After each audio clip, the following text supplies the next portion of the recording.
I do remember having a dream and like waking up from this dream in my little room back in Fort Worth, my parents' house. I was like in the Olympics with Shannon Miller and Kim Zmeskal, like no big deal, you know. That's, I think, when I knew I wanted to be a gymnast. Watching that 96 team, the Magnificent Seven, pretty sure I asked my parents if we could move to Ohio to train with Mary Lee Tracy. I was always the kid that like won the most improved award. Like, I wasn't super talented, but I loved it and I worked crazy hard.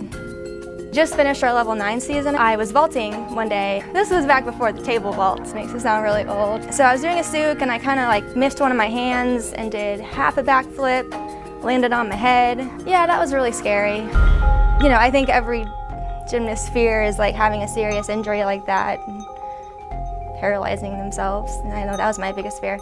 And I remember laying on the mat and thinking, I can't move, I can't move. You know, because you like stiffen up when you have a bad injury like that. And then gymnastics just wasn't quite the same after that.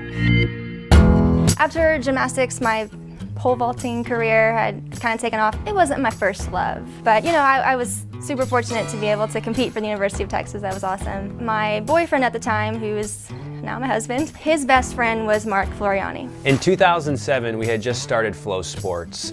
My brother wrestled in college and I ran track, and we both knew that there was a need for more content around what we were passionate about. I really didn't understand like what they were doing, so I was kind of just like, all right, it's cool. They all moved in together in this little house in East Austin. I would just go over and hang out because I was like, man, this is neat. You're like doing something cool here. And this was like the spring semester of my senior year, and so it was kind of the time where I was thinking, oh, what am I going to do with my life? I always thought that gymnastics would do really well with the flow model. And she pitched us on starting gymnastics. You'll have to start a gymnastics site, like it's gonna do so well. Being out of it, of course I missed it. And I totally saw firsthand how easy it is to fall out of touch with gymnastics. And it was hard to be a fan and stay up to date on things. But still, I was like, you know, they're like sleeping in a van, they have no money. I had amazing grades and probably could have gotten a great high-paying job somewhere. And of course my parents were pushing that. The thing that really pushed me over the edge was the fact that I completely believed in it. I knew, because I experienced it firsthand, the void that needed to be filled. I went and met Martin and had, you know, just like a good, honest conversation. The first thing I asked him was like, all right, be serious. Am I gonna have to sleep in a van? And he was like, no, we're way past that now. Like, we can't really afford hotels. My budget was zero. Nobody knew who I was. And I literally was just walking into a gym with my camera and being like, hey, I'm Ann, you don't know me, but I want to film your little gymnast. Here is Simone Biles, barely taller than the beam. Oh, I hate to see that for such a good day. That was a great routine though. Looking at the map and like pinpointing what was drivable. What was driving distance, where I knew that I had someone I could stay with for free. My first college trip was to Alabama, Auburn, and Georgia, and I kind of spent a day or two in each place. I can't even remember at this point if I'd gotten a yes. I usually hadn't, so it was usually like, all right, pressure's on, like don't blow it. I knew I had places to stay in 2 out of 3 locations. In Georgia, I stayed with some random friend of a friend. Auburn, I stayed with a friend who went to school there, and that worked out great. And then my last stop was Tuscaloosa. Didn't have a place to stay. I also knew that I couldn't afford a hotel. I cannot put a price tag on desire and heart. I think what we really look for is a very talented athlete that has done well, that doesn't just want to go somewhere and just hang out. Dana Duckworth and I were just kind of chatting after practice. You know, the team had left and it was just the 2 of us in the gym standing over by the beams, and she was just kind of making small talk. So where are you staying? And I was just kind of like, well, I'm not sure yet. And she just was like, do you need to stay at my house? I was just like, can I? Please? You know, I just met her. I'd met her 6 hours ago. And I think little moments like that were just huge. Like feeling accepted, you know? You know, there were like a select number of coaches and athletes and, you know, legends and stuff, that they were on like the ultimate list, like ones that I knew I had to get, but I almost like underestimated myself, and I felt like I needed to like build a reputation before I could even fathom getting access from them. I mean, I was always intimidated and nervous walking in gyms. I just tried not to show it, you know, like fake it till you make it kind of deal. And I remember Mary Lee telling me, "I love gymnastics. I think what you're doing is great." And it was just like, I was like, I could just hug you right now. Like, hearing stuff like that just means it's all worth it. I mean, people would always ask me like, "Oh, is this your full-time job?" And I'm like, dude, it is not a job, it is a lifestyle. Like, I'm constantly on the road, I never see my friends and family. Like, I was making a lot of sacrifices and slept on floors. Like, I put myself in really uncomfortable situations because it was what I had to do to make this thing not fail. Particularly coming from Mary Lee Tracy, someone who I had admired from a young age, hearing that what I had done made an impact on her. That was cool. My ultimate goal when I started gymnastics was to cover an Olympic Games. You know, I never got to go to the Olympics as an athlete.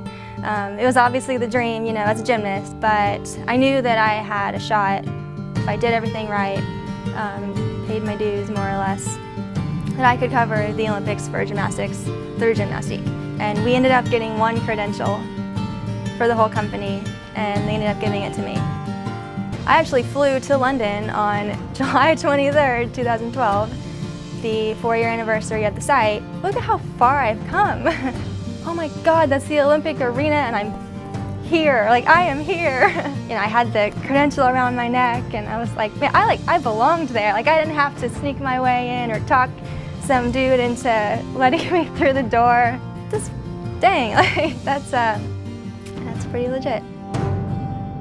I worked incredibly hard the entire time that I was running gymnastics, but you know, it was okay, like, because I had a really huge goal to accomplish in getting to the Olympics and getting gymnastics into being a worldwide known brand and being accepted. I think around the time of the Olympics, there was, you know, maybe slightly less pressure that we were going to go under as a company, because I totally went above and beyond because I was so afraid we were going to fail.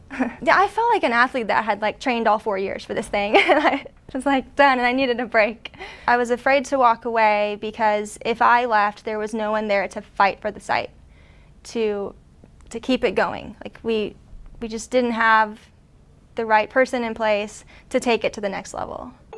Well, even though I wasn't still really involved in gymnastics, that was one of my biggest passions. I had done it for 20 years of my life. I think I was always a gymnastics nerd. I had my own code of points, so I would, you know, read through that in my spare time. I would be the one who, you know, if my teammates needed to do a new skill or they were missing something from their routine, they would come to me because I knew all of the skill values, I knew all the requirements. And really when I was retired, I guess once college ended, it was like a big part of me was missing, that, you know, I still really craved being involved in some way or another. I was in my first semester of grad school. I wasn't looking for a job at all. I was committed to a 2-year program. And my coach at Maryland actually emailed me and said, I guess Anne had reached out, that they were looking to hire someone who was a former gymnast who had some media experience. And my Maryland coach sent it to me and was like, this is perfect for you. And I remember, I actually remember where I was when I got that email, and I was like, oh my gosh, this is the perfect job. Becca was persistent. So I set up a phone interview with her, liked her a lot. And then they flew me down for an interview. At this point, we were no longer in a house. We were in an office. So we moved up in the world. In college, all of us just thought it was a blog, there were these great videos, but we didn't really know much about it. But seeing that it was, you know, a real company, and meeting everyone and seeing how passionate they were about their respective sports, it was definitely a place that I wanted to work at. Her first week, I was with Chelsea Mimmel in Wisconsin doing the Mimmel shoot. And those shoots are crazy. It's 16-hour days, nonstop. I didn't have time to onboard her. I had one day where I worked in the office, and then I knew that I would be driving up to Dallas for Kim Zemesco's Texas Prime Legends meet. She didn't really know what she was getting into. She knew that we were doing it live, but didn't realize that she was part of the crew. I was a little surprised to hear that I would be commentating. I had never really done that before. You know, said this like the day of the meet. I was like, oh yeah, of course you're doing on-camera commentary. And I could tell she was a little nervous. Got a 9.625 on beam yesterday. We'll see if she beats that. Now McKenna Kelly from floor. Great routine. That will definitely help Team Breton out. It was definitely intimidating at first, but it was kind of like that was where being a gymnastics nerd kind of helped me out. You know, I knew exactly what I was talking about. It felt like even though I had never done live commentary before, it felt like I picked it up easily. Once it was game time, she totally did an awesome job. Just stepped up, delivered, and I was like, all right, she's the girl. When I started at FloCast, we always called it FloGymnastics. You know, there wasn't even a conversation about its naming going to mean something else. To that point, we had Flow Track, Flow Wrestling, Flow Swimming. I was going to be the foresight, FloGymnastics, obviously. But then we decided that, you know, maybe having Flow Track and Flow Wrestling would take away from gymnastics if we just called it FloGymnastics. So then we started, you know, brainstorming, and somehow we came to Gymnastique. Once it was basically decided, okay, fine, we're not going to do FloGymnastics, then it was just like they all turned to me and were like, we need a name. What's it gonna be called? And I was like, dude, I don't know. It was FloGymnastics 2 minutes ago. Like, let me think about this. So Gymnastique is the Greek word that gymnastics was derived from. And so I'm like, okay, you know, there's meaning in that. Like, gymnastics basically started in Greece, and okay, that's cool. I was like, but it looks like gymnastique, and that's not a very pretty name. I think I wanted the French spelling, like IQUE. But that URL was taken. And so what I did is I actually emailed it out to like 5 of my friends and family. And I was like, hey, call me and tell me how you pronounce this word. And like 3 out of 5 said gymnastique. And I was like, fine, it's gymnastique.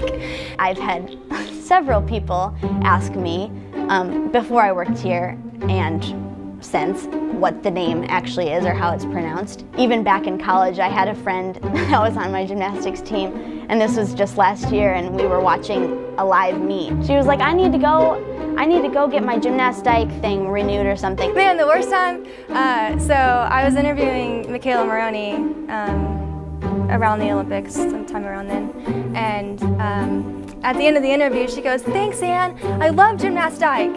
And I was just like,